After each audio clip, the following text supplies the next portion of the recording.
विश्वविद्यालय परिसर से सटा एक बड़े क्षेत्र में फैला यह वन क्षेत्र एक जीवंत पारिस्थितिक तंत्र है, जहां 700 से ज्यादा फूलों की प्रजातियां, 200 से ज्यादा प्रकार की पक्षियां, विभिन्न प्रकार के जानवर जैसे हिरण, जंगली सुअर, शर्मीले शाही और न जाने कितने जानवरों का ये जंगल घर है।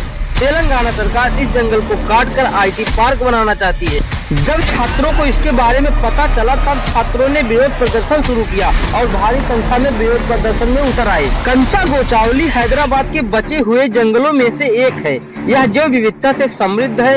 यहाँ कई पक्षियाँ, स्तनधारी जीव और कई प्रकार के सांपों की प्रजातियाँ और खूबसूरत चट्टानें पाई जाती हैं। तेलंगाना सरकार का कहना है कि जमीन की नीलामी से न केवल सरकारी खजाना भरेगा बल्कि 50,000 करोड़ रुपए के संभावित निवेश को आकर्षित करेगा और 5 लाख नौकरियां पैदा करेगा। लेकिन मैं यहाँ आपसे पूछना चाहता हूँ, क्या आप उन सारे जानवरों का घर उजाड़ करके यहाँ नौकरी करना चाहेंगे? उन मोरों के दर्द के आगे क्या आप नौकरी करना चाहेंगे? उन जानवरों को घर उजाड़ दिया गया। बात 400 एकड़ जमीन की नहीं है, बात है हमारे भविष्य की, उन जानवरों की, जैव विविधता की। क्या आप उन जानवरों का दर्द नहीं देख रहे हैं? आपको उन मोरों के रोने की दर्द नहीं सुनाई दे रही है?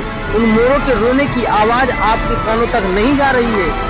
इस विवाद की जड़ को समझिए आप। इस विवाद की जड़ ये है कि ये जो 400 एकड़ जमीन है ना, इसे तत्कालीन आंध्र प्रदेश सरकार ने 2003 में निजी खेल प्रबंधन फर्म को दे दी थी, लेकिन 2006 में गैर उपयोग के कारण इसे वापस ले लिया।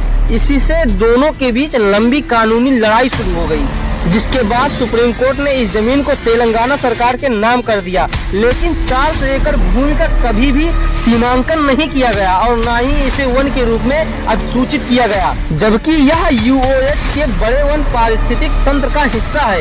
यही मौजूदा मुद्दे का मूल कारण है। कुछ लोगों ने सरकार से इस भूमि को राष्ट्रीय उद्यान घोषित करने की भी मांग की थी, ताकि भविष्य में इस वन को काटा न जाए, लेकिन इस बात पर विशेष ध्यान नहीं दिया गया। आप समझिए, अगर उस जंगल को पूरी तरीके से काट दिया जाता है तो स्थानीय स्तर पर तेलंगाना राज्य की जो तापमान है उसमें 1.5 डिग्री सेल्सियस तापमान की बढ़ोतरी हो जाएगी। बढ़ते विवाद और प्रोटेस्ट के बाद सुप्रीम कोर्ट ने मुद्दे को संज्ञान में लिया। कोर्ट ने तेलंगाना सरकार पर फटकार लगाई और तत्काल प्रभाव से कंचा फॉरेस्ट में चल रहे पेड़ कटान को रोक दिया। अदालत ने साफ तौर पर कहा है कि जंगल के 400 एकड़ क्षेत्र में कोई भी गतिविधि 7 अप्रैल तक नहीं हो सकती।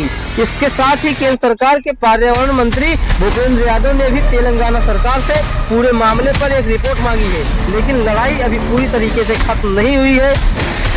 जब भी तेलंगाना को सुनिए, जब भी तेलंगाना को राहुल गांधी की जरूरत होगी, मैं आपका सिपाही दिल्ली में बैठा हूँ।